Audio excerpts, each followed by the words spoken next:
Bon, premièrement, oublie pas, là, on fait ça pour sauver vraiment du temps. Fait que je le sais que c'est plate un peu d'être obligé de le faire dans le temps de Noël, sauf qu'on va sauver beaucoup de temps, on va sauver au moins une semaine, sinon deux. Fait que ça, c'est quatre, cinq cours de plus d'exercice pour que vous compreniez plus. Ce qu'on va faire ici, c'est des statistiques. Fait qu'on va travailler la corrélation qu'on appelle. OK? Donc, la corrélation. Qu'est-ce que la corrélation?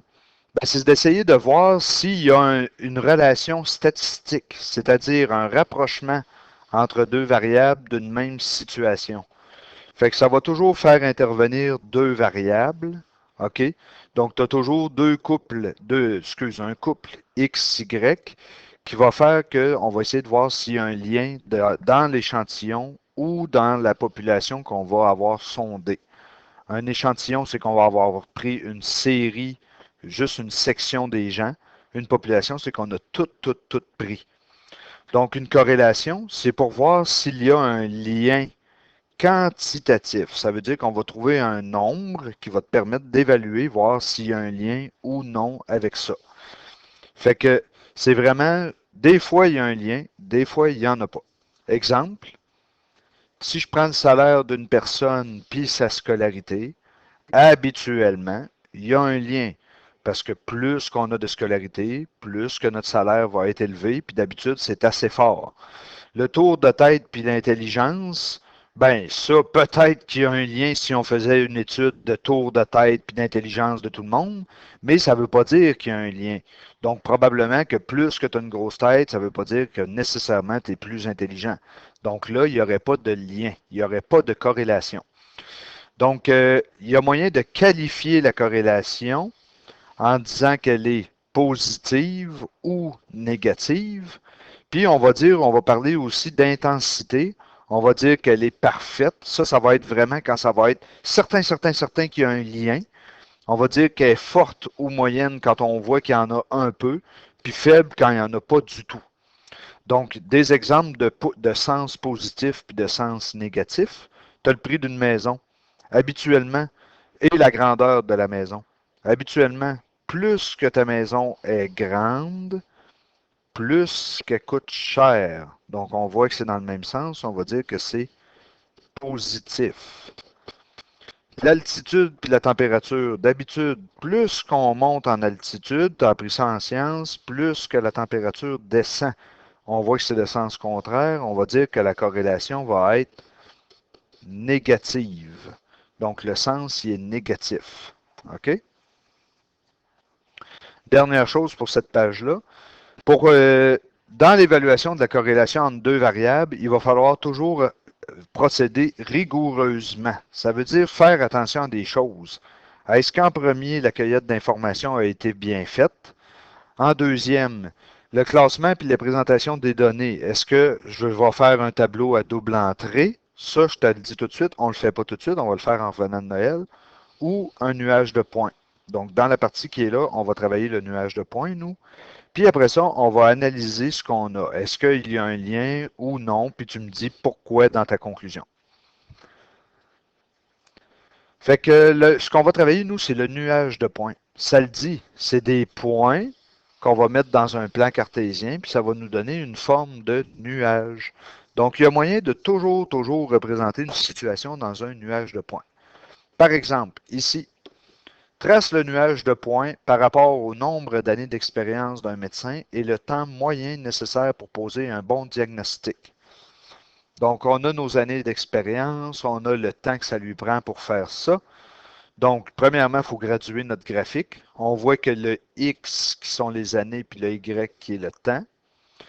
On voit que les X, on pourrait faire des bonds de 1, 2, 3, 4, 5, 6, 7, 8, 9, 10, 11, 12, 13, 14, 15, 16. Je vois, ça va jusqu'au bout, OK? Donc, on pourrait faire des bonds de 1. Fait qu'ici, ça va me donner 2, 4, 6, 8. Puis, les Y, on voit que ça va de 14 environ jusqu'à 23.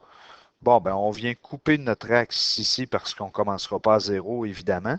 Puis, on va commencer à, mettons, 12, 14, 16, 18, 20. 22, 24. Qu'est-ce qu'on fait rendu là? Ben, chacun des points du tableau, on le met. 3, 18, on va à 3, 18, on place notre point. 7, 20, on place notre point. 7, 20, on place notre point. Ensuite, on va aller à 6, 21, 6, 21.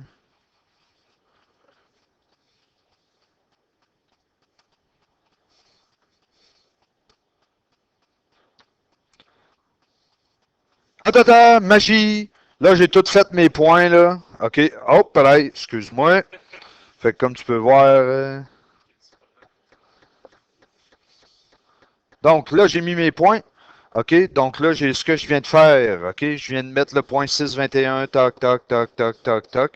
Là, j'ai un petit problème ici. J'ai les points 12, 14. J'ai mis 12, 14 ici. Comme il y en a deux, ben, on met un petit 2 à côté pour dire qu'il y en a deux pareils. Fait que là, qu'est-ce qu'on remarque dans le dessin qui est là? On remarque que nos données là, sont à peu près toutes concentrées ici, comme ceci. Donc, on s'aperçoit qu'on voit que plus que les années augmentent, qu'est-ce qui se passe avec le temps de diagnostic? Plus il diminue. Donc, on voit qu'il y a une corrélation qui est négative. Puis comme les points sont assez rapprochés les uns des autres, ça on va le voir un peu plus loin, on peut dire qu'elle est quand même moyenne ou forte. Pour la quantifier, on va voir un peu plus loin dans la capsule comment on fait pour quantifier ça. Fait qu'on descend. Fait que là, si un point se répète, je viens de te le dire, on va écrire entre parenthèses combien de fois il se répète. Plus les données sont serrées autour d'une même diagonale, plus la corrélation est forte. C'est ce qu'on appelle la corrélation linéaire. Puis le sens de la diagonale te dit si c'est positif ou négatif. Fait que, troisième page. La caractéristique de la corrélation, ben, je viens de te le dire, on va dire qu'elle est positive si elle varie dans le même sens, négative si elle varie dans le sens contraire. Puis l'intensité, nul, qu'est-ce qu'on entend par nul? C'est vraiment quand tu as des points un peu partout, n'importe quoi, là, tu vois qu'il n'y a pas de lien pantoute. Quand on dit que c'est une corrélation faible, ça peut être positif ou négatif, c'est que tu vois que ça se concentre, là, mais genre presque pas. C'est quasiment comme un rond, mais pas tout à fait. C'est un petit peu allongé. Puis on voit que ça monte, mais pas beaucoup.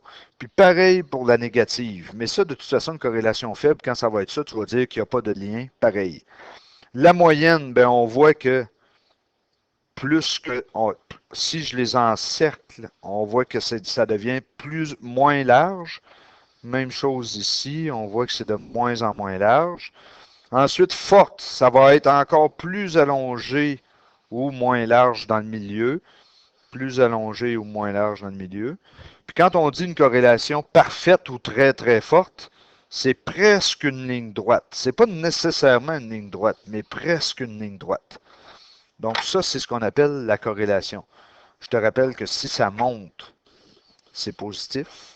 Si ça descend comme ça, c'est négatif. Fait que le coefficient de corrélation, comment est-ce qu'on va le quantifier? Tantôt, je t'ai dit qu'on donnait un nombre à cette corrélation-là. Ben, c'est toujours de moins 1 jusqu'à 1. Toujours, toujours, toujours. OK? Puis le chiffre, il va toujours être entre les deux. Si c'est positif, ton chiffre va être positif. Si ta corrélation est négative, ton chiffre va être négatif. Puis, fait que là, on va dire que de 0,5 environ jusqu'à moins 0,5, on dit que c'est faible ou nul. Quand c'est autour de 0,75, on dit que c'est moyenne, donc 0,75 ou moins 0,75. Puis quand c'est plus que ça, plus que 0,90, excusez, 0,85, donc plus grand que 0,85, puis plus grand que 0,85 en valeur absolue ici. Là. Donc là, on dit que c'est fort. Fait que de façon générale, on les a ici. Donc quand c'est ces chiffres-là, proches de 0,87, c'est fort. Proche de 0,75, c'est moyen. Proche de 0,5, c'est faible. Proche de 0, c'est nul. Proche de 1, c'est parfait. Si c'est plus grand que 1, je te rappelle que c'est dans le même sens. Si c'est plus petit que 0, excusez, plus grand que 0. Si c'est plus grand que 0, les variables varient dans le même sens. Si c'est plus petit que 0, les variables varient dans le sens contraire. Mais comment on fait pour l'estimer, ce coefficient de corrélation-là? La méthode est toute dans le haut. Donc là, à mesure que je vais le faire en bas, tu as juste à suivre avec ce que tu as sur ta feuille en haut. Premièrement, il faut mettre tous nos points comme tantôt. C'est le même dessin que tantôt. Donc, attends un petit peu. Donc là, on a mis nos points dans le plan cartésien. Bon, ben la méthode, là, c'est assez simple. C'est que premièrement, on prend notre règle, puis on se fait une droite qui passe au centre de l'ensemble qui est là. Donc, on voit que notre droite, elle pourrait passer à peu près ici, et je dis bien à peu près là. Deuxièmement, en suivant la pente qu'on vient, en suivant de la droite qu'on vient de faire là, on va se faire un rectangle qui englobe la majorité des points qu'on a là. Puis j'avais un point à 18, 14 qui est ici aussi. Fait que là, je m'en vais jusqu'au dernier point. Je l'englobe. J'englobe l'autre point là-bas, puis je ferme mon rectangle. OK? Une fois que j'ai fait ça, je vais estimer le coefficient de corrélation en mesurant mon rectangle qui est ici. Donc, je vais prendre la largeur qui est là, la longueur qui est là, puis je vais les mesurer. Donc là, dans mon cas, ça mesure